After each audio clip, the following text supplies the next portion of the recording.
15.5 বছর আমাদের জীবনটা জাহান্নাম বানিয়ে দিয়েছে।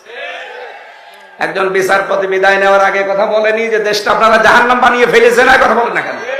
ওটা কি বিচারপতি আমাদের দেওয়া? ওদের নিজেদের বিচারপতি এই কথা যদি বলতে পারে, বিচার ব্যবস্থা কোথায় ছিল?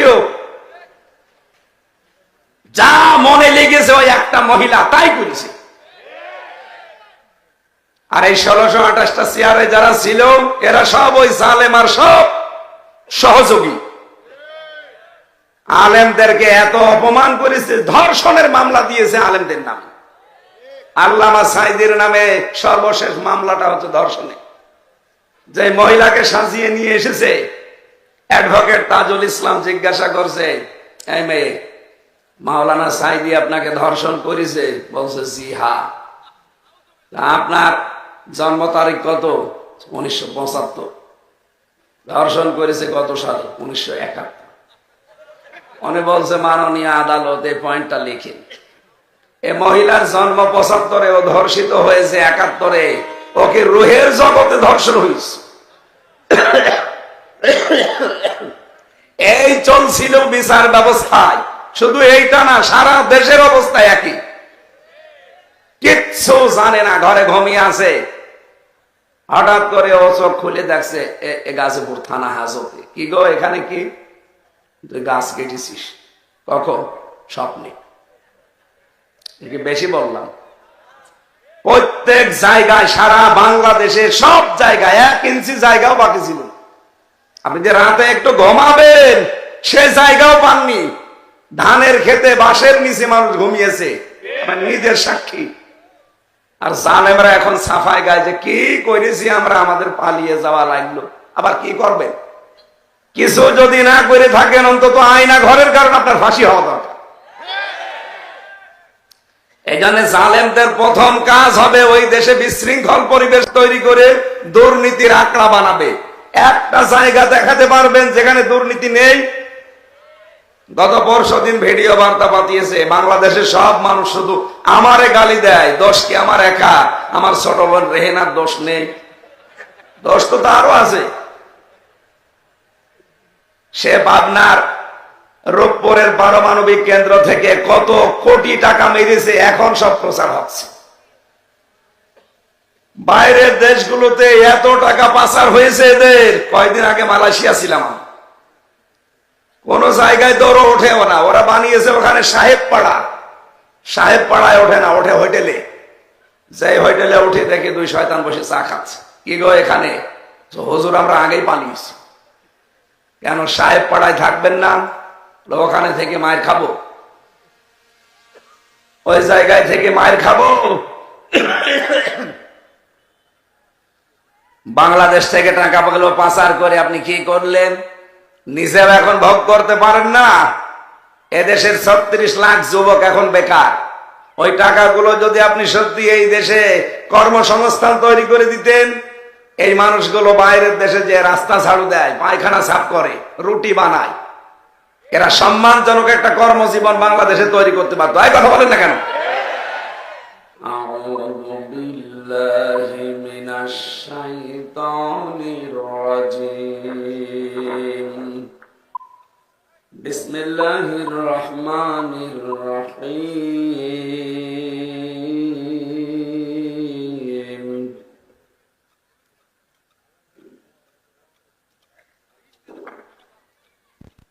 ইন্না আনজালনাহু ফী লাইলাতিন মুবারাকাহ। ফী লাইলাতিন মুবারাকাতিন ইন্না কুন্না মুনদিরিন। ফিহা ইফরাকু কুল্লু আমরিন হাকীম। আল্লাহুম্মা সাল্লি আলা সাইয়্যিদিনা মাওলানা মুহাম্মদ। কানে আওয়াজ লাগবে ভাই।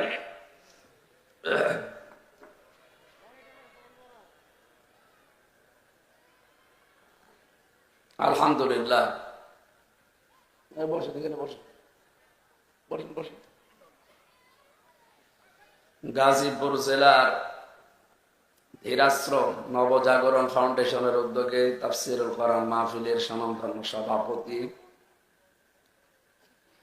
জনাব অ্যাডভোকেট ডক্টর মোহাম্মদ শহীদুজ্জামান, সম্মানিত উদ্বোধক আলহাজ মোহাম্মদ হান্নান মিয়া হান্নু, প্রধান অতিথি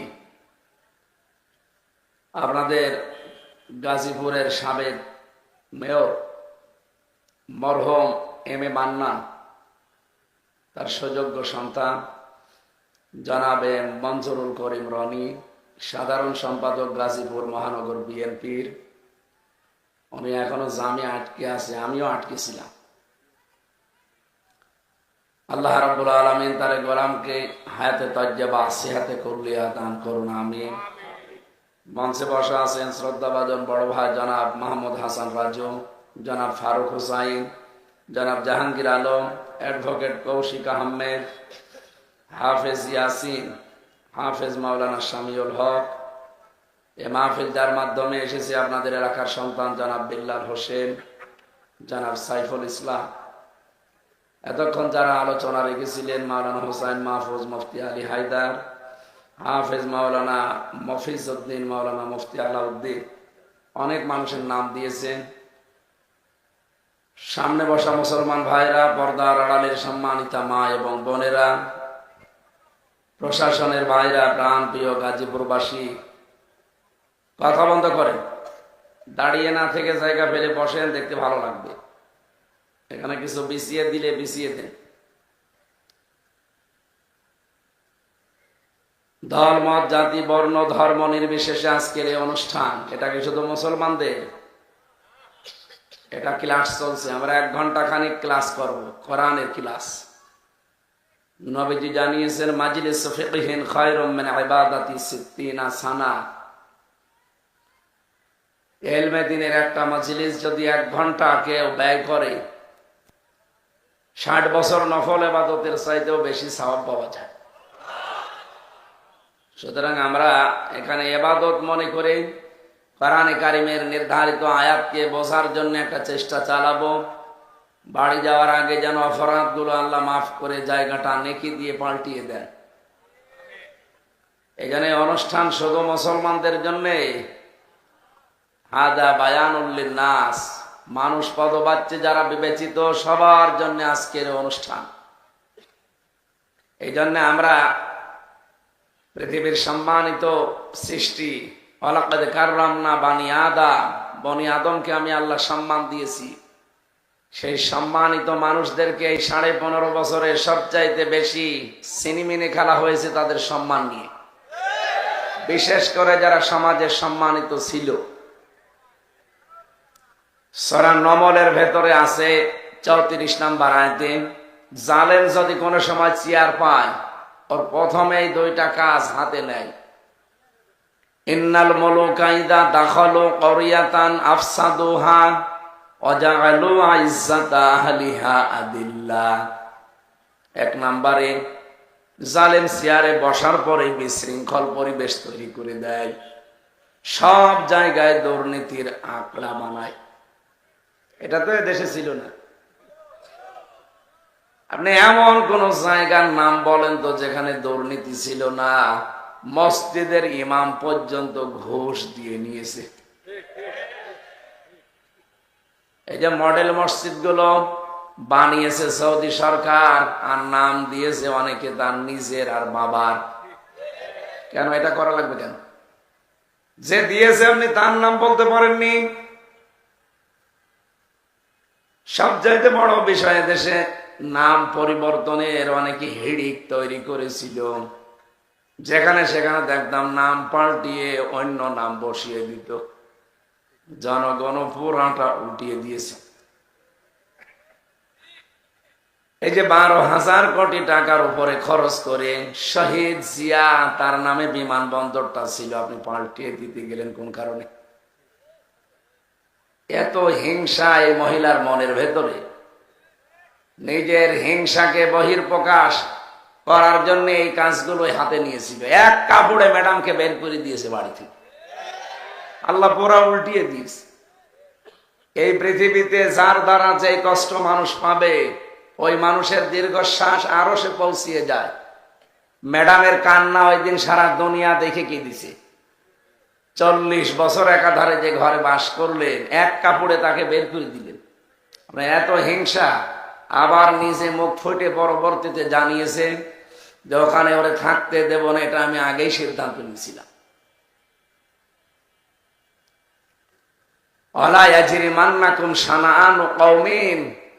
হিংসার বশবর্তী হয়ে কোন ব্যক্তি জেলাগুলোতে, এই জন্য আল্লাহ কয়েকদিন আগে আযাবুল বুলডোজার নাযিল করেছে। আযাবের নাম কি? 32 নাম্বার একেবারে বুলডোজার বানিয়ে দিয়েছে। আর এটা এমনি বানায়নি। 1961 সালে যে আপনি জায়গাটার এখনো পর্যন্ত কাগজপত্র দেখেন, এই এখন ফাঁস হচ্ছে এগুলো। এই জমিটা খাস জমি। বঙ্গবন্ধু নাম নিয়ে বাংলার বন্ধ উনি। কেমন বন্ধু যে খাস জমিতে আপনি বাড়ি বানালেন? এই জন্য আমি একটা জিনিস দেখি, এই দেশে ওনাকে মানুষ মেরে ফেলেছে, জিয়াউর রহমানকেও মানুষ মেরে ফেলেছে, 2 জনকেই মানুষ মেরে ফেলেছে। 2 জনেই তো শহীদ হওয়ার কথা। কি কথা বলেন এখানে? আপনি দেখেন, আমি সেই ছোটবেলা থেকে, আমার তো 1992 সালে জন্ম, এই জন্মের পর থেকে আমি দেখছি জিয়ার নাম শুনলে মানুষ বলে শহীদ জিয়া। কি বলে? আপনি কোনদিন এমনি শুনেছেন এমনি জিয়া বলে কেউ? নাম বললেই বলে শহীদ জিয়া। তো বঙ্গবন্ধুর নামে আমি আজ পর্যন্ত শুনিনি কেউ বলেছে যে শহীদ বঙ্গবন্ধু। কারণ এই শব্দটা আল্লাহ যেখানে সেখানে লাগান না। অনেক দামি শব্দ এটা। 2024 সালে নিজের জীবন পর্যন্ত যারা বিলিয়ে দিয়েছে, শহীদ আবু সাইদ, শহীদ মুগ্ধ, এদের নাম শুনলে মানুষ শহীদ বলে এই কারণে, কারণ শহীদ শব্দটা আল্লাহ নিজে বানিয়েছে। যারা শহীদ হয় এদেরকে মরে গেছে কথা বলা যায় নেই, মুখের উপরে আল্লাহ তালা দিয়েছে। এই কথা কখনো বলবি না যে যারা মরে গেছে শহীদ হয়েছে ওরা মরে গেছে না। সূরা বাকারা 153 নাম্বার আয়াতে আছে, ওয়ালা তাকুলু লিমান ইউকতালু ফি সাবিলিল্লাহি আমওয়াত। কখনো এই কথা মুখ দিয়ে বলবা না যারা শহীদ হয়েছে ওরা এমনি মরে গেছে, বালা হায়াউন, বরং তারা জীবিত, ওয়ালাকিন লা তাশউরুন, কিন্তু টের পাও না। মানুষ যেহেতু মুখের পরে ধারণা করতে পারে অন্তরে, এই জন্য আল্লাহ অন্তরের উপরেও নোটিশ দিয়েছেন, ওয়ালা তাহসাবান্নাল্লাযীনা কুতিলু ফি সাবিলিল্লাহি আমওয়াতা বাল আহইয়াউন ইনদা রাব্বিহিম ইরযাকুন। সূরা আলে ইমরানের 169 নম্বর আয়াতে আছে, পৃথিবীর মানুষেরা এ ধারণাও করবা না যারা শহীদ হয়েছে ওরা মরে গেছে, ওরা কিন্তু জীবিত, ওরা আমি আল্লাহর কাছে রিজিক পাই। বলেন সুবহানাল্লাহ। গাজীপুর বাসী মানুষ কি ঘুমিয়ে থাকলে খাওয়া লাগে? বলেন বলেন। তার মানে শহীদরা ঘুমায়ও না, ওরা এই জীবন থেকে আর এক জীবনে ট্রান্সফার হয়ে চলে যায়। যেহেতু জেগে থাকলে খাওয়া লাগে, এই জন্য আল্লাহ নিজেদের কুদরতের খাবার তাদেরকে খাওয়ায়। আপনি শহীদ নাম শুনলে দেখবেন জিয়ার নাম আসলে মানুষ শহীদ জিয়া বলে, আর বাকি আর যাদের নাম বললাম কে শহীদ বলে না। এই কারণে বলে না, কারণ এটা কবুল হওয়া লাগবে। এক কথা বলছেন না? 2016 সালে আমি যখন আরাফাতের ময়দানে পাশে মসজিদের নামিরা, কাবার ইমাম ওই সময় হজের খুতবা দিচ্ছিল, তিনি খুতবা দিয়ে আরবিতে বলছে শহীদ জিয়াউর রহমান, এই নামটা উচ্চারণ করেই তিনি একটা দোয়া পড়লেন। আল্লাহ লক্ষ লক্ষ মানুষকে যিনি মাথার উপরে নিম গাছ লাগিয়ে ছায়া দিয়েছে, এটা শাজারাতু জিয়া বলা হয়। আল্লাহ তুমি তাকে তোমার রহমতের ছায়া দিয়ে আটক করে দাও। আপনি চিন্তা করেন, লক্ষ লক্ষ হাজি সেখানে, কাবার ইমাম নিজে দোয়া করছে খুতবার ভেতরে, এমনি খুতবার দোয়াগুলো কবুল হয়ে যায়। আমি নিজে ওই ছায়া স্থান নিয়েছি নিম গাছের নিচে। শুধু বাংলার হাজিরা না, পৃথিবীর যত দেশ থেকে হজ করতে যায় মানুষ কিন্তু ওখানে আশ্রয় নেয়। একটা গরম দেশ, মাথার উপরে যখন এই ছায়াটা পড়ে এমনি মন থেকে তার জন্য দোয়া চলে আসে। আমার মনে হয় কোটি কোটি মানুষ কিয়ামত পর্যন্ত আসবে আর শহীদ জিয়ার জন্য মন থেকে দোয়া করবে। এমন জায়গায় দোয়া করছে, জায়গাটা যেমন তেমন না, আরাফাতের ময়দান। যে 10 জায়গায় দোয়া কবুল হয় তার ভেতরে এটা একটা। সুবহানাল্লাহ বলতে পারেন? এটা মাজলুম পরিবার, ছেলেটা মারা গেল, মারা যায়নি আরাফাত, আরাফাতকে মেরে ফেলা হয়েছে। কারণ এমন এমন কাজ করে মানুষ মরে যেতে বাধ্য হয়। এক লোক বউ পিটাত, বউ একদিন ডাক দিয়ে বলছে, তুমি যেভাবে পিটাও আমাকে রাখবা না, যে কিলের ওজন দেখে টের পাও না। কোনদিন বলেছে যে আমি আরাফাতকে মেরে ফেলেছি? বলে না, এমন কাজ করেছিল যেন আরাফাত মরে যায়। আল্লামা শহীদ দেলাওয়ার হোসাইন সাইদি, সেও মারা যায়নি, তাকে মেরে ফেলা হয়েছে। এদের নাম পরিবর্তনের হিড়িক, এটা ইহুদি আর খ্রিস্টানদের কালচার। আপনি দেখবেন মোসা নবীর নাম ইহুদেরা পরিবর্তন করে দিয়েছে জোসেফ। আমি বাইরের দেশগুলোতে যখন যাই, ইহুদিদের সাথে কথা বলে দেখেছি, জিজ্ঞাসা করি আপনার নবীর নাম কি? বলে জোসেফ। জোসেফ মানে মোসা আলাইহিস সালাম। আমরা মুসলমানেরা যাকে মোসা বলে চিনি, ওরা নামই পাল্টিয়ে দিয়েছে জোসেফ। খ্রিস্টানদের সাথে মিললে ওদের জিজ্ঞাসা করি আপনাদের নবীর নাম কি? বলে যিশু। যিশু মানে ঈসা আলাইহিস সালাম। ওরা ইব্রাহিম নবীর নাম পাল্টিয়ে দিয়েছে আব্রাহাম। এই বাংলাদেশে নাম পরিবর্তনের হিড়িক তৈরি করে শহীদ আব্দুল কাদের মোল্লা, এই লোকটাকেও পর্যন্ত কসাই কাদের বানিয়ে ফাঁসি দিয়েছে। আল্লামা দেলাওয়ার হোসাইন সাইদি, তার নামই দেলাওয়ার হোসাইন সাইদি, অথচ নাম পাল্টিয়ে দিয়েছে দেল্লু শিকদার। এই যে জালেমরা ক্ষমতায় বসলে প্রথম কাজ তাদের এইটা, বিশৃঙ্খল পরিবেশ তৈরি করে দেয়। 2 নাম্বারে ওই দেশের যারা সম্মানিত মানুষ তাদেরকে অপমান করে। এদেশে আলেমরা সবার কাছে সম্মানিত ছিল, কিন্তু এ জালেম সবচাইতে বেশি অসম্মান দিয়েছে আলেমদের। প্রশ্ন আসতে পারে, কয় অনেক আলেম তো তার কাছে ছিল, ওগুলো আলেম না, ওগুলো জালেম। জালেম না হলে কেন্দ্রীয় মসজিদের ইমাম পর্যন্ত পালিয়ে যায়? বলেন, পৃথিবীর ইতিহাসে আমি আজ পর্যন্ত শুনিনি কোন মসজিদের ইমাম দুর্নীতির দায়ে পালিয়ে গেছে। এত নিচে নেমেছিল ওদের চরিত্র, শেষ পর্যন্ত মসজিদের ইমামও থাকে নাই, সেও পালিয়েছে। পরবর্তীতে এসেছিল ইমামতি নেওয়ার জন্য জোর করে, এদেশের জনগণ জোতা পিটা করছে। লজ্জা তো নেই। সকালবেলা আবার স্ট্যাটাস দিয়েছেন, জনগণ জোতা মেরেছে কিন্তু আমার গায়ে লাগেনি। শয়তান, মানে কি বলবো আর মানুষকে।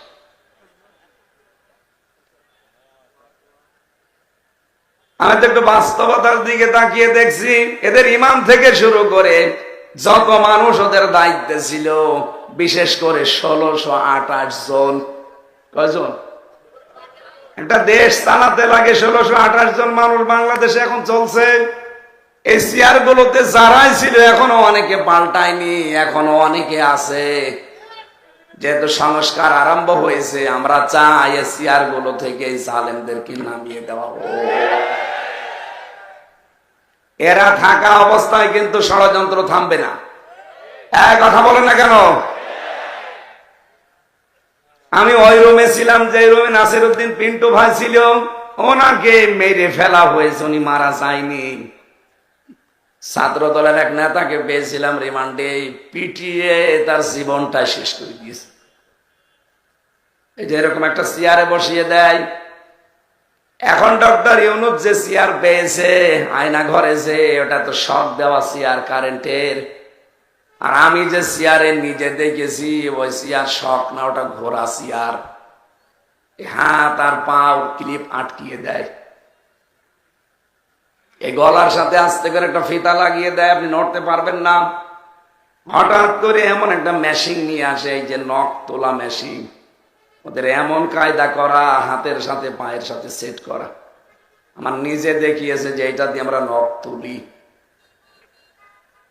শুধু একটা টিপ মারে, একবারে আপনার হাতে পায়ের যত নখ আছে সব খুলে চলে আসবে। শুধু খুলে চলে আসলে তো হয়, আবার লবণ ছিটিয়ে দেয়।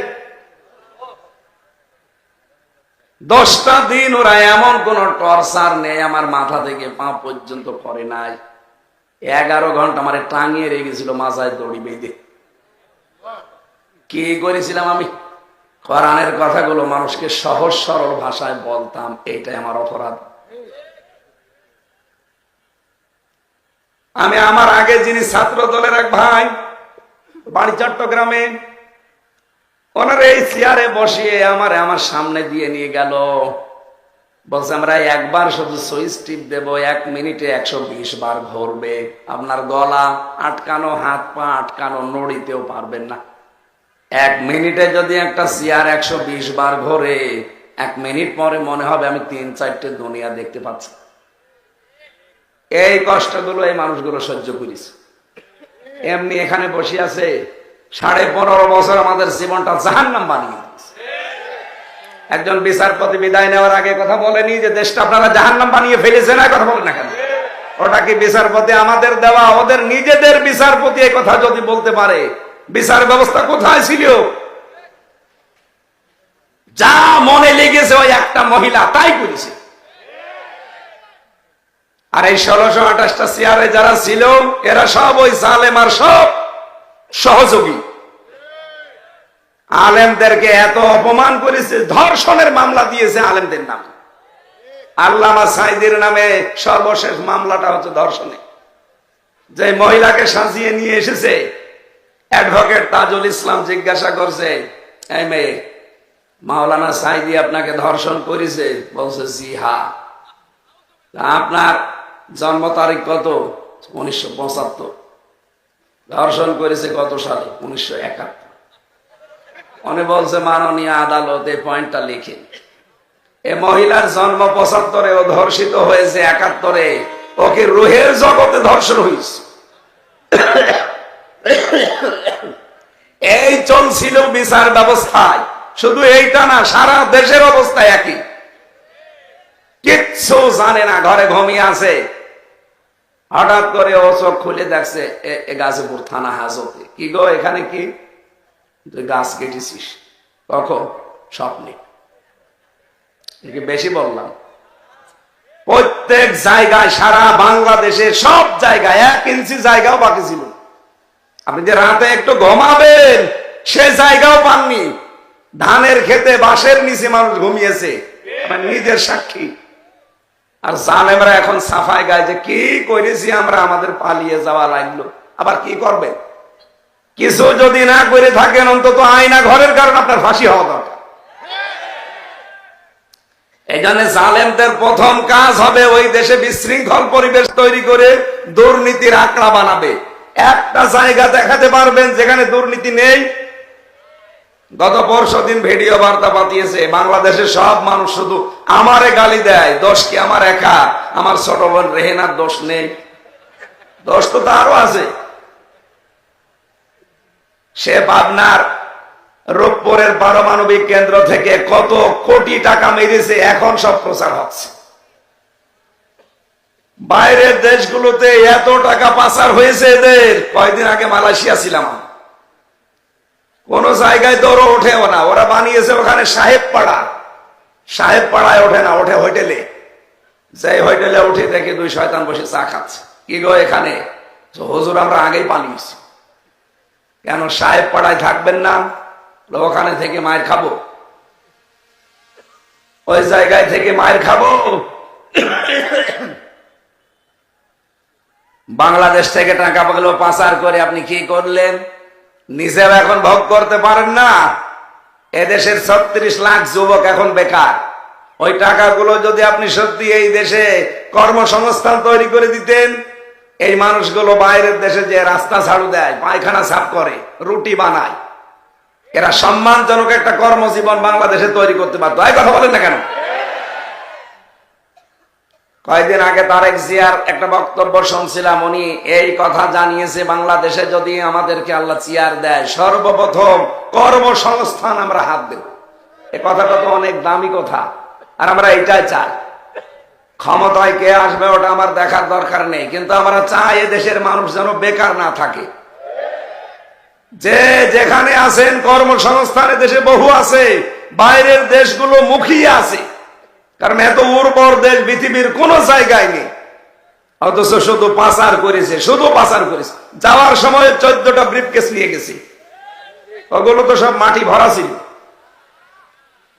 এত ঋণ এই দেশের মানুষের মাথার উপর আপনি দিয়ে গেলেন।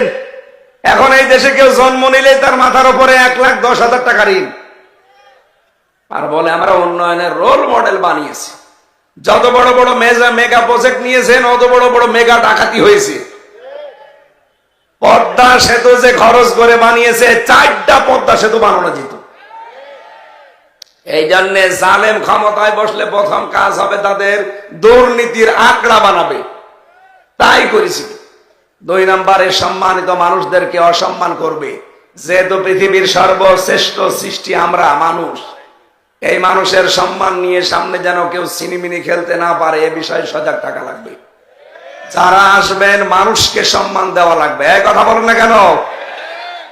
আল্লাহ আমাদেরকে সেরকম রাষ্ট্র উপহার পাওয়ার তৌফিক দেন, আমিন।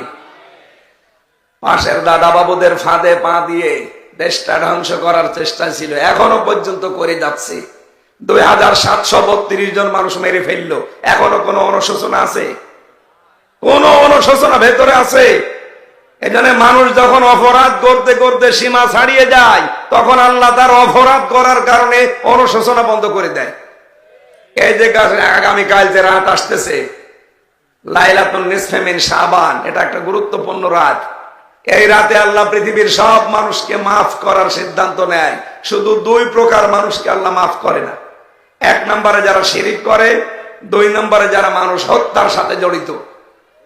সুতরাং এই 15 বছরে যত মানুষ হত্যা করেছেন, কারণে অকারণে, বিচার বহির্ভূত, আপনাকে আল্লাহ সবে বরাতে সবে কদরও মাফ করবে না। খুনি যারা, যে মানুষগুলো মার্ডার মামলা করে, মার্ডার মামলার আসামি যারা, ওনার নামে এখন মার্ডার মামলা কত? 275টা। একটা মার্ডার মামলা হলেই যদি তার ফাঁসি হয়ে যায়, 275 বার তার ফাঁসি দেওয়া লাগবে। তো এমনি কদিন পর মরে যাবে। মানুষের জীবন নিয়ে সিনিমিনি খেলেছিল, এখন তামাম দুনিয়ার কাছে হাসির পাত্র বানিয়ে দিয়েছে। ম্যাডাম অসুস্থ ছিল না কতদিন, মরে যাবে ভাব, একটু সহানুভূতি দেখানো তো দূরের কথা, বলতো যে এই বয়সে আবার বেঁচে থাকার দরকার কি? আপনি মানুষ, একটা মুরব্বী মানুষ, 3 সে প্রধানমন্ত্রী, তার ছেলেটা এমনি গেছে মরে, আর একটা আছে বাইরের দেশে, একটা মাজলুম মানুষ, মিথ্যা মামলা দিয়ে 6 বছর ছেলে রাখলেন তার, আবার বলে যে আবার বাঁচার ইচ্ছা করে, এই বয়সে আবার বেঁচে থাকার দরকার কি? তো এমনি মরে যাওয়ার কথা। এখন আপনি যা অবস্থায় আছেন, আমরা তো বরদোয়া করি না, এমনিতে চলে আসে। সারা পৃথিবীর মানুষ এখন বলছে এই বয়সে ওর বেঁচে থাকার দরকার কি, আর দেশে আসারই দরকার কি? যেখানে আছে ওখানে থাক। এই জন্য এমন কোন অপরাধ করে যাওয়া ঠিক না যেন আমার মাপের রাস্তায় বন্ধ হয়ে যায়। আমার কথার অর্থ বোঝেন? সুতরাং এমন কোন কাজ সামনে যেন কেউ আঞ্জাম না দেন। এই যে গতকাল, আগামীকাল যে গুরুত্বপূর্ণ রাত আসতেছে, আল্লাহ প্রথম আসমানে চলে আসবে, বান্দা বান্দিদেরকে ডাক দিয়ে বলবে আমার কাছে ইস্তেগফার করো, আমি মাফ করে দেব। কিন্তু 2 প্রকার মানুষ আমার কাছে আসবা না। 1 নাম্বার যারা শিরিক করে, মুশরিক। শিরিক করলে আল্লাহ এত বেশি রেগে যায়, আজকে যদি এখান থেকে কোনো মানুষ বাড়ি যেয়ে দেখে তার স্ত্রীর কাছে পাশের বাড়ির একজন শুয়ে আছে, ভালো লাগবে? রাগ হবে না? এত বেশি রাগ হয়ে যাবে, শেষ পর্যন্ত পিটিয়ে আপনি বউকে মেরে ফেলবেন। রব্বুল আলামিন বলেন শুধুমাত্র কবুল করে বাড়িতে এনে অন্য একজন এসে শুধু শুয়ে আছে, এটা যদি তোমার ভালো না লাগে, তোমার বীর্য থেকে শুরু করে হামজা পর্যন্ত আমি আল্লাহ বানিয়েছি। কথা বলেন না কেন?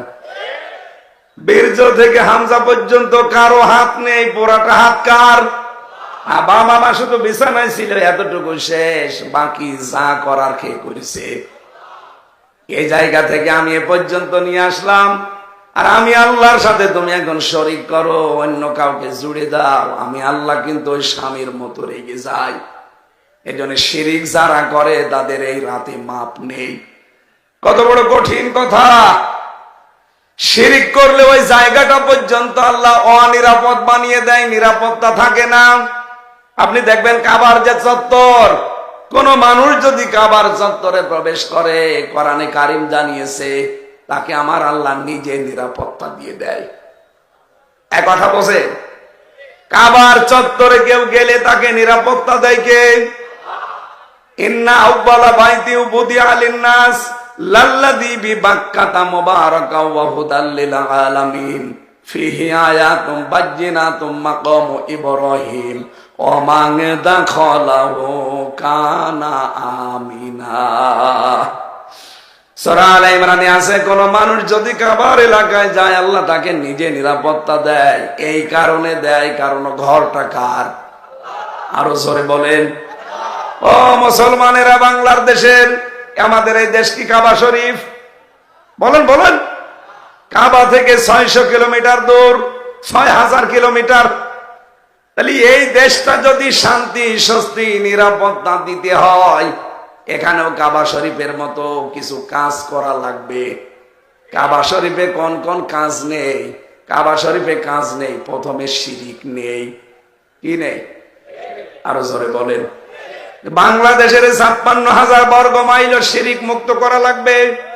তাহলে এখানে নিরাপত্তা আল্লাহ নিজে দেবেন। আপনার এই দেশে কত জায়গায় আজ প্রকাশ্য গোপনে শিরিক চলছে, এমনকি হাজারো মানুষ এখানে আমাদের বিশ্বাসের ভেতরও শিরিক। এই কথা বলছো না? দেখেন তো আপনার কাছে এটা আছে কিনা? আল্লাহ যেটা পারে ওইটা অন্য কেউ পারে, এই বিশ্বাস করার নাম হচ্ছে শিরিক। এদেশে এরকম মানুষ আছে না নেই? বলেন বলেন। আছে মানে আমরাই। আল্লাহ যেটা পারে ওইটা অন্য কেউ পারে, এই বিশ্বাস যারা করেছেন সবে বরাতেও তাদের মাপ নেই, আপনি ক্ষমা পাবেন না। সুতরাং আজকে আপনার বিশ্বাস পাল্টান, আল্লাহ যেটা পারে ওটা পৃথিবীর অন্য কেউ। আরো জোরে বলেন। সন্তান দিতে মাত্র শুধুমাত্র কে পারে? ছেলে দিতে, মেয়ে দিতে পারে কে? নাকি পৃথিবীর কোন পীর, কোন পানি পড়া, আপেল পড়া? কয়েকদিন আগে বগুড়ায় গিয়েছিলাম, এক লোক এসে আমার একটা আপেল দিয়ে বলছে, হুজুর আপেলটা পড়িয়ে দেন, ছেলে মেয়ে আমার হয় না। আমি বললাম, আপেল পড়ে যদি ছেলে হইতো তা আমার মেয়ে 3টা, আমার মেয়ে পরেরটা হইতো না। আমি সূরা ফাতিহা পড়া ছাড়া কি পড়বো? আপনাদেরকে সিক্রেটটা ওপেন করছি, যে যা করে, যে আমার তেল পড়ে দেন, পানি পড়ে দেন, ফু দিয়ে দেন, অন্য কিছু কিন্তু পড়ে না, সূরা ফাতিহা পড়ে ফু দেয়, কারণ এটা শেফা। আমি ওইটা হাতে নিয়ে কেবল আরম্ভ করেছি, আমার কানের কাছে মুখ নিয়ে বলছে, হুজুর এমন আপেল পড়বেন যেন ছেলে হয়। মনে হচ্ছে আমি ছেলে নিয়ে বসে আছি। গাজীপুরবাসী, বহু মহিলার ভেতরে এই শিরিকটা আছে বিশ্বাসে। আল্লাহ যেটা পারে ওইটা অন্য কেউ। সুতরাং কোন দরবারে, কোন বাবা, কোন মাজারে, কোন জেতা পীর, কোন মরা পীরের কাছে যাওয়া যাবে না। আমাদের যিনি জাতির পিতা, এই বানানোটা না, আসলটা আল্লাহ যেটা বানিয়েছেন, মিল্লাতা বিকুম ইব্রাহিম হুয়া সাম্মাকুমুল মুসলিমিন। আমাদের জাতির পিতা 86 বছর পর্যন্ত বিয়ের পরে সন্তান হয়নি। কত বছর? 86 বছর তিনি কোন মাজারে গেছে, কবরে গেছে, কোন বাবার কাছে বলেছে? তিনি প্রতিদিন এই 86 বছরে আল্লাহকে বলতেন, রব্বি হাবলি মিনাস সলিহিন, হে আল্লাহ আমাকে একটা নেককার সন্তান দান করো। রব্বুল আলামিন দোয়াটা কবুল করেছিলেন, কিন্তু 1 দিন 2 দিন 5 দিন পরে না, কত বছর? আপনি চিন্তা করতে পারেন, আল্লাহর খলিল বলা হয় তাকে। খলিল মানে আল্লাহর জন্য যিনি সবকিছু পারেন, আরবিতে তার নাম খলিল। এত বড় পাওয়ারফুল নবী, এই নবীর যদি বিবাহের পরে ৮৬ বছর একাধারে দোয়া করার পরে কবুল হয়, আর আপনি ২-৪ বছরে হাঁপিয়ে যান। আল্লাহ রাব্বুল আলামিন জবাব দিয়েছিলেন ৮৬ বছরে বয়সে, রব্বি হাবলি মিনাস সলিহিন ফাবাশশারনাহু বিগুলামিন হালিম। হে ইব্রাহিম, তোমাকে আমি হালিম দান করলাম। হালিম মানে চাচা হালিম না মামা হালিম। হযরত ইব্রাহিম চিন্তা করলেন ৮৬ বছর পরে আমি একটা হালিম পেলাম। হালিম মানে ধৈর্যশীল। হালিম মানে কি? কেমন ধৈর্যশীল সন্তান আমাকে আল্লাহ দিয়েছে, আমার দোয়াটা আসলে কবুল হয়েছে কেমন আমি দেখব। ১৩ বছর যখন বয়স তাকে আল্লাহ জবাই করার জন্য স্বপ্ন দেখালেন। তিনি এসে সন্তানটাকে ডাক দিয়ে বললেন, ইয়া বোনাইয়া, হে আমার কলিজার টুকরা সন্তান, ইন্নী আরা ফিল মানাম আন্নী আযবাহুকা ফানজুর মাযা তারা। আমি স্বপ্নে দেখলাম তোমাকে জবাই করছে, এখন তোমার রায় বলো কি করব। প্রশ্ন আসতে পারে যে আল্লাহর নবী ইব্রাহিম বিধান পালন করছে কার? আরো জোরে বলেন কার? যিনি বিধান পালন করার সাহায্য করবে তিনি ইসমাইল। আল্লাহর বিধান আমি পালন করব, আমার ছেলের কাছে অনুমতি নেওয়া লাগবে কেন? এই কারণে তিনি অনুমতি চেয়েছিলেন। তিনি চিন্তা করলেন, আমি ৮৬ বছর বয়স পর্যন্ত দোয়া করলাম যে আমাকে তুমি নেককার সন্তান দাও। আল্লাহ যে বললেন আমি তোমাকে একটা হালিম দিলাম, সুসংবাদ দিলাম হালিম সন্তানের। কেমন ধৈর্যশীল সন্তান দিয়েছে এটা আমি পরীক্ষা করে দেখব। এই জন্য তিনি অনুমতি নিতে গিয়েছিলেন। সন্তানটাও এরকম ডাক দিয়ে বলে, বাবা আপনি যা আদিষ্ট হয়েছেন, ইয়া বাতি ফাআল মা তুমার সাতাজিদুনি ইনশাআল্লাহু মিনাস সাবিরিন। আপনি আপনার আদিষ্ট কাজটা করেন, আমাকে আপনি ধৈর্যশীলদের মধ্যে পাবেন, ধৈর্যশীল পাবেন। এ কথা বলেন নাই? তাহলে ১ বছর দিতেন, বহু বছর দিয়ে জানিয়েছেন যে আমি শুধু ধৈর্যশীল না, পৃথিবীতে আমার মতো বহু মানুষ ধৈর্যশীল আছে, তাদের মধ্যে আমিও একজন। তার মানে আমি এ বিষয়ে কোনো অহংকার করি না। জোরে বলেন সুবহানাল্লাহ। ১৩ বছরের মানুষ অহংকার থেকে মুক্ত হওয়ার জন্য কি শব্দ চয়ন করলেন যে আমি অহংকার করি না। অথচ বহু মানুষ আজ আমরা কিছু পেলে না পেলে আমাদের ভেতরে অহংকার চলে আসে। কথা বলেন। হযরত ইব্রাহিম তিনি রেডি হয়ে গেলেন। না এখানে তাকান, আন্দাজ এসে বসে আছেন, এখানে শিক্ষা নেওয়া লাগবে। এ বসে। হযরত ইব্রাহিম তিনি হাতে নিলেন ছুরি, ইসমাইল গলা দিয়ে দিয়েছে। চিন্তা করেন তো যে অবস্থা এখন আছে, আল্লাহর অর্ডার যদি ওই ছুরির উপরে না হতো গলা কেউ বাঁচাতে পারতো? আর জোরে বলেন না। এই ড্রোন এইদিকে যেন না আসে, বাইরে থাক। যে কথা বলতে চাই আমি এখান থেকে, কোরআনে কারিমের সূরা সাফফাতের এই ৯৯, ৯০, ১০০ নাম্বার আয়াত থেকে একটা বিষয় নিয়ে যান আজকে। ইব্রাহিম নবী তিনি আল্লাহর বিধান পালনের জন্য প্রস্তুত, আর ইসমাইল নবী আল্লাহর বিধান পালন করতে সাহায্য করার জন্য প্রস্তুত।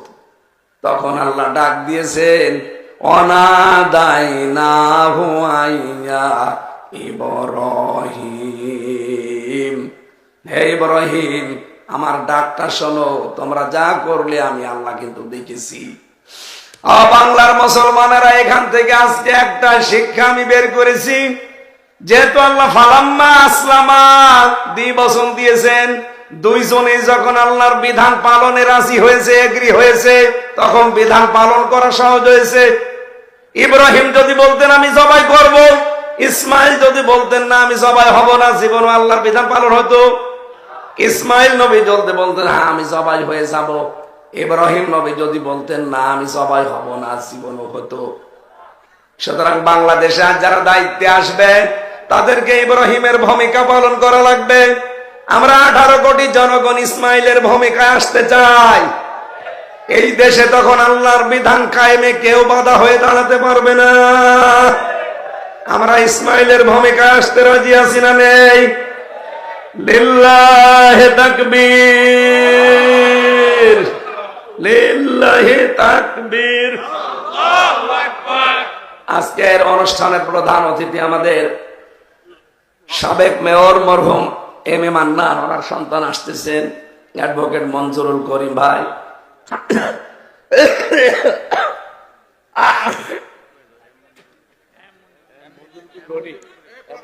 এম মঞ্জুরুল করিম ভাই, ওনারা তো আরো ব্যস্ত মানুষ, সমাজ সেবী মানুষ, ওনারা আরো ব্যস্ত। আমাদের অনুষ্ঠানে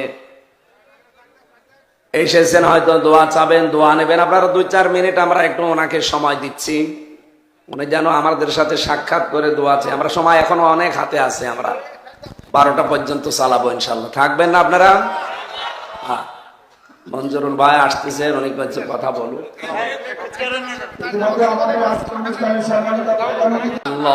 আলহামদুলিল্লাহ, লা ইলাহা ইল্লাল্লাহ, সুবহানাল্লাহ, আলহামদুলিল্লাহ, লা ইলাহা ইল্লাল্লাহ, লা ইলাহা। এই বারবার কথা বলার আগে কেন বললাম মাইক ছেড়ে দেন? এখান থেকে একটু পিছিয়ে বসেন, মাইকটা যেন আওয়াজ আসে। সুবহানাল্লাহ, আলহামদুলিল্লাহ, লা ইলাহা ইল্লাল্লাহ। এখানে দাঁড়িয়ে কি করেন? বসেন বসেন। লা ইলাহা ইল্লাল্লাহ মুহাম্মাদুর রাসূলুল্লাহ। গাজীপুরবাসী, শিরিক মুক্ত জীবন তৈরি করলে আমার আল্লাহর পক্ষ থেকে নিরাপত্তা আসে। এর প্রমাণ কাবার চত্বর। যেহেতু কাবার চত্বরে প্রবেশ করলে ওই জায়গাটাতে আল্লাহ নিজে নিরাপত্তা দিয়ে দেয়। বাংলাদেশের এই 56,000 বর্গ মাইল যদি আমরা শিরিক মুক্ত করতে পারি, আল্লাহর কসম এখানেও আল্লাহ নিরাপত্তা দেবে। সূরা আনাম 7 নাম্বার পারা 17 নাম্বার পৃষ্ঠা 1ম নাম্বার লাইনের 82 নাম্বার আয়াতের প্রথম অংশে আছে। এটা তাফসিরে ফি জিলালিল কোরআনে পাবেন। রব্বুল আলামিন গ্যারান্টি দিয়েছেন, আল্লাযীনা আমানু ওয়া লাম ইয়ালবিসু ঈমানাহুম বিযুলমিন উলাইকা লাহুমুল আমন, ইলা আখির আয়াত। এই দুনিয়াতে যারা ঈমান আনে আর ঈমানের সাথে শিরিক মিশ্রণ করে না, আমি আল্লাহ নিজের পক্ষ থেকে তাদের ঘোষণা দিলাম, এরা নিরাপত্তার হকদার। বলেন সুবহানাল্লাহ। মানুষকে নিরাপত্তা দিতে পারে র‍্যাব, পুলিশে, আর্মিতে, কে বলেন তো? আল্লাহ পাক বলেন, প্রতিটি মানুষের কাঁধের উপরে ফেরেশতা আছে, একে চলাফেরা করানোর জন্য আমি আল্লাহর গাইডলাইন আছে। এই ফেরেশতারা যদি আপনার পেছনে দায়িত্ব পালন না করে, আপনি এক পা হাঁটতেও পারবেন না। কোরআনের কথা আমাদের বিশ্বাস হয়? কথা বলেন হয়? যেহেতু সব দায়িত্ব আল্লাহর, উনি বীর্য থেকে পর্যন্ত আল্লাহ আমারে বানিয়েছে, সুতরাং নিরাপত্তা একক সত্তা উনি দিতে পারেন। উনি নিজে ঘোষণা দিয়েছেন, যারা শিরিক মুক্ত জীবন তৈরি করবে, তাদের ঈমানের সাথে শিরিক মিশ্রণ করবে না, তাদেরকে আমি নিরাপত্তার হকদার বানিয়ে দেব। সুতরাং বাংলাদেশ এখনো অনিরাপদ। এখনো পর্যন্ত উগ্রপন্থী হিন্দুরা কত কায়দা কৌশল চালিয়ে যাচ্ছে ট্রাম্পের সাথে মিলমিশ করে। এই দেশটাকে এখনো বিশ্বের কাছে জঙ্গি রাষ্ট্র বানানোর চিন্তায় আছে। আপনি এমনি দেখছেন মোদি সাহেব চলে গেছে ট্রাম্পের কাছে, আল্লাহর ইশারা। মোদি যখন গেছে ওখানে ট্রাম্পের কাছে বাংলাদেশ নিয়ে কিছু বলবে, ঠিক সেই মুহূর্তে আন্তর্জাতিক মিডিয়া নিয়ে ডক্টর ইউনূস হাসির আয়না ঘরে। এমন গুটি চলেছে যে আন্তর্জাতিক সংস্থাগুলো, বিশেষ করে জাতিসংঘ, সব উল্টিয়ে দিয়েছে। মোদি যে কিছু বলবে সে মুখ আর নেই। উগ্রপন্থী হিন্দু যারা, বিশেষ করে আমেরিকায় আছে, এরা এত সূক্ষ্ম ব্রেনে কাজ করছে বাংলাদেশ অস্থিতিশীল করার জন্য। এটা জঙ্গি বসবাস করে এরকম কিছু ধোয়া তুলে দেশটাকে আবার ওই জালেমার হাতে তুলে দেওয়ার চিন্তা ভাবনা করছে। এই জন্য সংস্কার খুব তাড়াতাড়ি করে নির্বাচন দেওয়া দরকার, কারণ নির্বাচিত সরকারের হাতে না গেলে ও জালেমা তো বসে নেই। আর ওরা তো গরুর চোনা খাওয়া মানুষ, আমরা খাই গরুর দুধ, আর ওরা মাথা খুব সমস্যা মাথায়। চিন্তা ভাবনা নিয়ে এগিয়ে যাচ্ছে। দেশে বহু কুলু তৈরি করেছিল, একটাও ধপে টেকে নাই, একটাও হালে পানি নেয়নি। তখন এখন চিন্তা করছে দেশকে কি করে জঙ্গি রাষ্ট্র বানানো যায়। এই যে মানুষ এক জায়গায় টুপি মাথায় দিয়ে বসে আছে, জমান নামাজ পড়ে বের হয় হাজার হাজার মানুষ, ওইটা তখন ফটো তোলে, কারণ দাড়িওয়ালা টুপিওয়ালা মানুষ মসজিদ থেকে বের হয়। একটা জানাজায় দাড়িওয়ালা টুপিওয়ালা মানুষ যায় না, এইটা ছবি তুলে এই উগ্রপন্থী হিন্দু যারা আছে, এটা যাতে রেকর্ড হচ্ছে আমি জানি, ওদের কানেও যাবে। এইটা নিয়ে তখন ট্রাম্পকে দেখায়, এই দেখেন বাংলাদেশ কোথায় পৌঁছিয়েছে, সব জঙ্গিদের দখলে। আর ওরা এমনিতে দাড়ি টুপি দেখলে ভয় পায়। এক কথা বলছে না কেন? এ কারণে এখন নতুন একটা চাল আরম্ভ করছে, এটা যেন বাংলার কোন মানুষদের নতুন ফাঁদে পা না দেয়। দেশকে আজ 6 মাস কয়দিন হয়ে গেল, এই 6 মাস কয়দিনে একটাও জঙ্গি নাটক পেয়েছেন? কারণ যিনি নাটক লিখবে তিনি তো পালিয়েছে, আর যাদেরকে নিয়ে নাটক করাবে তারাও পালিয়েছে। এই ডিআইজি মনিরুল আর আসাদুজ্জামান কাউন্টার টেররিজমের এই দুইজন এই নাটকগুলো সাজাতো, আর এটা লিখে দিত যিনি পালিয়েছে উনি। এখন যেহেতু নেই কেউ দেশে, এই জন্য 6 মাস কয়দিন হয়ে গেল একটা জঙ্গি নাটক আর কেউ বানাতেও পারে না, আমরা দেখিও না। কিসের জঙ্গি? সবগুলো ওদের বানানো। এক কথা বলো না কেন? সুতরাং আন্তর্জাতিক মিডিয়াতে বারবার প্রচার করা লাগবে দেশে জঙ্গি বলে কিছু নেই, এগুলো সব ওদের বানানো নাটক। কয়েকটা যদি উগ্র থাকে তারা জেলখানায় পড়ে আছে গাজীপুরের কাশেমপুরে। আমি 3 বছর ছিলাম ওখানে, দেখেছি। আল্লাহ দলের প্রধান আছে একজন, আব্দুল মতিন, এই গাজীপুরের কাশেমপুরে। জিজ্ঞাসা করলাম কি আপনি? বলছে আমি আল্লাহ দলের প্রধান। আপনি তো সভাপতি, একটা দলের সেক্রেটারি লাগে। বলছে আমার ছেলে হচ্ছে সেক্রেটারি। ও সভাপতি ও ছেলে সেক্রেটারি, ওরা উগ্র। এই তাছাড়া জঙ্গি বলে আমরা যা আন্দাজে আলেমদের ধরে নিয়ে মামলা দিয়ে দেয়। এই নাটকটা 6 মাস কয়দিন হয়ে গেল, দেখেছেন? সুতরাং বিশ্বে এটা প্রকাশ করা দরকার, এই দেশে সাম্প্রদায়িক কোনো উস্কানি নেই। এরা যা ছড়িয়েছে এই 54 বছর সব মিথ্যা কথা। এতদিন ওরা আমাদেরকে দাবিয়ে রাখতো যে এই দেশে সাম্প্রদায়িক সম্প্রীতি নষ্ট হয়, এদেশে দাঙ্গা হয়, অন্যান্য ধর্মের যারা আছে তারা অনিরাপদ। এগুলো যে মিথ্যা কথা মাইক্রোসফট সবগুলো প্রকাশ করে দিয়েছে। দেখেন আপনি বিশ্বের আন্তর্জাতিক মিডিয়া যতগুলো আছে, 257টা রাষ্ট্র দুনিয়ায়, এতগুলো রাষ্ট্রের উপরে তারা চিন্তা ভাবনা করে গবেষণা চালিয়ে তারা প্রকাশ করেছে সবচাইতে বিশ্বে বেশি মিথ্যা তথ্য ছড়ায় ভারত। সুতরাং বাংলাদেশে যে সাম্প্রদায়িক সম্প্রীতি আছে, সামনে রোজা আসতেছে, রোজা আর পূজা দরকার হয় একসাথে হয়, এবং হয়েছে, সামনেও হবে। এই কথা বলে না কেন? এজন্য হিন্দুরা পর্যন্ত এখন জানাচ্ছে যে না, আমরা এই আগস্টের 5 তারিখের পর থেকে সবচাইতে বেশি নিরাপদে আছি। তার মানে এর আগে আমাদেরকে অনিরাপদ রেখেছিল যারা এতদিন ছিল দায়িত্বে, তারা। গোবিন্দ পরামানিক পর্যন্ত কথা বলছে যে না, আমরা এখন নিরাপদে আছি, কারণ ওরা দেখতে পাচ্ছে মুসলমান তাদের মন্দির পাহারা দিয়েছে আগস্টের 5 তারিখের পর থেকে। এটা বিশ্বের মিডিয়ায় বারবার ছড়ান, বিশেষ করে যারা দুনিয়া কন্ট্রোল করছে তাদের কাছে। আমরা চাই উগ্রপন্থী কোন হিন্দুরা যেন দেশের দখল নিতে না পারে। এই কথা বলেন না কেন? আপনি তড়িঘড়ি করে কিছু করে ফেলবেন, দেখবেন 2-3 মাসের ভেতরে এমন অরাজকতা সৃষ্টি করবে। এরা যে করবে তার প্রমাণ আপনাদের জাহাঙ্গীর 2 দিন আগে কি বলেছে দেখেননি? যে ঢাকাতে আমাদের যারা চলাফেরা করতে দেয় না, আমরা তাদের রাতের ঘুম কেড়ে নেব। তার মানে সামনে ওরা এরকম সিদ্ধান্ত নেবে, এটা আল্লাহ আগে ফাঁস করে দিয়েছে। এই জন্য কারো ষড়যন্ত্রে পা দেওয়া যাবে না। অপারেশন ডেভিল হান্ট চলছে, কি দেখেননি? শয়তানের খোঁজে, এর বাংলা অর্থ শয়তানের খোঁজে। খোঁজ করুক, এদেশে কোন শয়তান যেন বাইরে না থাকে। দেশকে যারা অস্থিতিশীল করার চেষ্টা করবে তারাইকে চার দেওয়ালের মাঝে নিয়ে যান। আর আর্মি এমন পিটানো পিটাচ্ছে, কিছু মানুষকে পেছনে বাদরের মতো লাল হয়ে যাচ্ছে। এখানে উস্কানিতে পা দেবেন না কারো। ওখান থেকে ববু উস্কানি দেয় আর আপনি পা দেন। আপনি কি গোপালগঞ্জ নাকি? এটা তো গাজীপুর। এক কথা বলে না কেন? এখানে স্বনামধন্য মানুষ ছিলেন মরহুম এম এ মান্নান, সাবেক মেয়র। আমি জেলখানায় থাকতে তার নাম শুনতাম, দেখিনি লোকটাকে। দোয়া করি তার জন্য, আল্লাহ কবরটা যেন জান্নাতুল ফেরদাউস বানিয়ে দেয়। তার সন্তান, সুযোগ্য সন্তান আজকে এসেছে আমাদের মাঝে।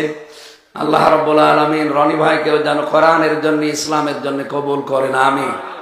সম্মানিত ভাইরা, যেহেতু একটা গুরুত্বপূর্ণ রাত কালকে, এই রাতে আল্লাহ রাব্বুল আলামিন কোরআন নাযিল করেছিলেন, ইন্না আনজালনাহু ফি লাইলাতিন মুবারাকা। যদিও এটা শবে কদরের জন্য বলা হয়, কোন কোন তাফসীরকারক জানিয়েছে না, এটা শবে বরাতের জন্যও। এই লাইলাতুম মিন নিসফে শাবান, এখান থেকে আল্লাহ রাব্বুল আলামিন বলেন, কোরআন আমি এই গুরুত্বপূর্ণ রজনীতে নাযিল করলাম। কেন জানো? ইন্না কুন্না মুনজিরিন, আমি নিজেই মানুষদেরকে সতর্ক করতে চাই। সুতরাং কোরআনে আল্লাহর যত বাণী আছে সব আমাদের সতর্ক বার্তা। আমাদের জীবন যেন সতর্ক হয়, সেই বার্তাগুলো এখানে দেওয়া আছে। সামনে আমাদের সময় আসতেছে সতর্ক হওয়া। পৃথিবীর প্রতিটি জিনিস সম্পর্কে আমাদের সচেতন হওয়া লাগবে, সতর্ক হওয়া লাগবে, বিশেষ করে জীবন সম্পর্কে। যেহেতু বেশি দিন আর থাকা যাবে না, খুব বেশি হলো এখানে যারা আছি 100 বছর পরে থাকতে পারবেন। কথা বলেন না কেন? 100 বছর না, আমার মনে হয় 70 বছর পরে সব আমরা কবরের নিচে যাব। নতুন মানুষ এসে গাজীপুর আবার চাষ করবেন। যেহেতু আমাদের জীবন সম্পর্কে সতর্ক হওয়া দরকার, জীবন সম্পর্কে সচেতন হওয়া দরকার, এই মুহূর্তে সেইটা করার জন্য আমরা আহ্বান জানাচ্ছি। দুনিয়ার এই ফেরেবে পড়ে, পৃথিবীর এই জমিনের ফেরেবে পড়ে যেন আমাদের আখিরাতের বিশাল জীবন আমরা নষ্ট না করি, ভুলে না যাই। আল্লাহ আমাদেরকে আমাদের জীবন সম্পর্কে সচেতন হওয়ার তৌফিক দেন, বলেন আমিন। ও গাজীপুরবাসী, এই পৃথিবীতে আল্লাহ আমাদেরকে উদ্দেশ্য নিয়ে পাঠিয়েছিলেন, তার নাম ইবাদত। তার নাম কি? কতদিন এটা করা লাগবে? ওয়াবুদু রাব্বাকা হাত্তা ইয়াতিয়াকাল ইয়াকিন। ওই দিন পর্যন্ত ইবাদত করে যাওয়া লাগবে যতদিন ইয়াকিন না আসে, তার মানে মরণ না আসে। এই আয়াত থেকে প্রমাণ হয় মাস্ট বি, আপনাদের কাছে মরণ আসবে। মরণ আসবে না এমন কেউ আছি আমরা? সুতরাং মৃত্যু যেহেতু সামনে অবধারিত আসবে, আর এই কয়েক বছরের জন্য আমাদের আসল জীবন যেন আমরা ক্ষতিগ্রস্ত করি না ফেলি। আমাদের ওই আসল জীবনটা আমরা সামনে নিয়ে বাকি জীবন আমরা সতর্ক হব ইনশাআল্লাহ। আল্লাহ সেই কথাগুলো আজকের এই আয়াতের ভেতরে দিয়েছেন, ইন্না কুন্না মুনজিরিন, আমি নিজেই সতর্ককারী।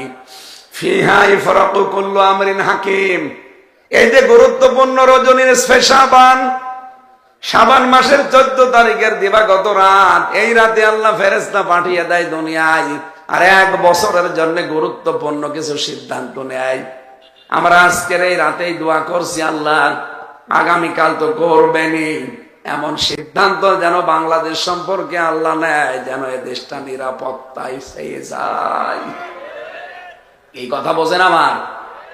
এমন সিদ্ধান্ত আল্লাহ যেন আমাদের দেশ সম্পর্কে নেয়, আগামী থেকে যেন এই দেশটা নিরাপত্তার চাদরে ঢেকে যায়। নবীজির ওই জামানায় একটা যুবতী মেয়ে সানা থেকে হাজরা মাউদ পর্যন্ত রূপের পরশা নিয়ে তারা হেঁটে গেছে। আল্লাহর ভয় ছাড়া তার ভেতরে কোনো ভয় থাকতো না। আমরা বাংলাদেশকেও ঠিক মেয়েদের জন্য ওই রকম বানাতে চাই, জনগণের জন্য আমরা ঠিক ওই রকম বানাতে চাই, যেখানে দুর্নীতি থাকবে না, যেখানে মানুষকে কষ্ট দেওয়া থাকবে না, যে দেশে আইনা ঘর থাকবে না, মিথ্যা মামলা যে দেশে থাকবে না, মিথ্যা সাক্ষী দিয়ে একটা মানুষের জীবন আপনি নষ্ট করে দেন। আপনি জানেন মিথ্যা সাক্ষী দেওয়া এটা কত বড় অপরাধ আল্লাহর কাছে। এ পৃথিবীতে যারা মিথ্যা সাক্ষী দিয়েছেন আপনার জন্য আল্লাহ জান্নাত হারাম করে দিয়েছে। এই 15.5 বছরে কত মিথ্যা মামলা, কত মিথ্যা সাক্ষী। আমি নিজে তো ভিকটিম দেখেছি। আমার বিরুদ্ধে যে 4টা সাক্ষী ওরা হাজির করেছিল, বলেন তো আমার নামে মামলা দিয়েছে আনসার আল বাংলা টিমের নামে নাকি সারা দেশের প্রধান, অথচ ওটা কি আমি জানি না। যাদেরকে সাক্ষী হিসাবে নিয়ে এসেছে কুষ্টিয়া থেকে, জীবনে ওদের কোনোদিন নাম ওর শুনিনি, দেখা তো দূরের কথা। পরবর্তীতে এই যে আগস্টের 5 তারিখের পরে মামলাটা পুরা ঢিসমিস হয়ে গেছে, ওই সাক্ষীদেরকে আমি নিজে যে বললাম, কি ভাই আপনার সাথে আমার কোন শত্রুতা আছে? বলছে না, প্রশাসন আমাদেরকে ভয় দেখিয়ে টাকা দিয়েছিল, এই কথা না বললে আমাদেরও ক্ষতি হবে। এই ছিল দেশের অবস্থা। এক একজনের নামে ওরা মামলা দিয়েছে 300, 500, 700। বিএনপির এক ভাই আমার সাথে ছিল, পটুয়াখালী বড়গোনায় বাড়ি, 313টা মামলা ওর নামে। আমি ওরে বলতাম যে ভাই আপনি কবে জামিন নেবে আর কবে বের হবে, এরা জীবনে হাজিরা দেবেন কবে? একটা মানুষের নামে 313টা মামলা দেয়, ওদের বিবেক আছে? দেশটা কোথায় যে নিয়ে গিয়েছিল, আল্লাহ আমাদেরকে হাতে ধরে বাঁচিয়েছে। আর এমন একটা মানুষকে বসিয়েছে যার নামে ওরা বিপদে পড়ে দোয়া পড়বে, সে দোয়া ইউনুসও পড়তে পারছে না। কি দোয়া ইউনুস পড়তে পারবে? আল্লাহ মনে হয় এর কায়দা করে বসিয়েছে। ওরা যেহেতু বিপদে আছে, ইউনুস দোয়া তো পড়তে পারবে না। আর উনি এখন যদি এই অবস্থায় না থাকতো, এই উগ্রপন্থী হিন্দুরা যারা পালিয়েছে এরা মিলে দেশটাকে কবে আবার কসমস করে ফেলতো বিশ্বের কাছে। সুতরাং ওরা ডালে চলছে, ডালে ডালে, আর ইউনুস চলছে পাতায় পাতায়। মাথা না, ওটা একটা ম্যাগনেট। সুতরাং যে কয়দিন উনি আছে, অন্তত বিশ্বের দরবারে দেশটাকে যেন কেউ উগ্রপন্থী, কেউ জঙ্গি রাষ্ট্র হিসাবে দেখাতে না পারে, সে বিষয়ে খুব সতর্ক থাকা লাগবে। আমার কথা বোঝেন আপনি? সামনে সময় আসতেছে, এই দেশে কোরআনের আইন চলবে ইনশাআল্লাহ, কিন্তু পরিবেশ পরিস্থিতি অনুকূলে নিয়ে আসা লাগবে। আন্তর্জাতিক যে বিশ্বের কারিশমা আছে কিছু, আপনি একবার ইসলাম কায়েম করে ফেলবেন, টিকতে পারবেন না। সুতরাং এমন এমন কিছু নিয়ম নীতি আছে যেগুলো যারা রাজনীতিবিদ, যারা দেশ নিয়ে ভাবে, তারা অবশ্যই জানে বিষয়গুলো। সামনে যেহেতু কালকের রাতে আল্লাহ গুরুত্বপূর্ণ সিদ্ধান্ত নিতে যাচ্ছে সারা দুনিয়া সম্পর্কে, বাংলাদেশ সম্পর্কে আল্লাহ এমন একটা সিদ্ধান্ত যেন নেয় যে আমরা শান্তি, স্বস্তি, নিরাপত্তায় বসবাস করতে চাই। সেরকম একটা দেশ, কাঙ্ক্ষিত একটা দেশ আমরা আল্লাহর কাছে চাওয়ার মাধ্যমে আজকে আমি আমার কণ্ঠ এবং পরিবেশ শেষ করে দিচ্ছি। আগামীতে আবার আসলে আমরা কথা বলবো ইনশাল্লাহ। রনি ভাইয়ের মুখ থেকে একটু সালাম বিনিময়ের পরে আমরা মোনাজাতের মাধ্যমে শেষ করব। আমার ওই যে সাদা গাড়িটা আছে, জেলখানায় লিখে পারিবারিক জীবন নিয়ে বই লিখেছিলাম, ওটা মেয়েদের জন্য আপনারা নিয়ে যাবেন। দেন ভাই, দেন, তাড়াতাড়ি দেন, সময় বেশি 12টা বাজে। এখন দোয়া হবে আমাদের প্রধানমন্ত্রী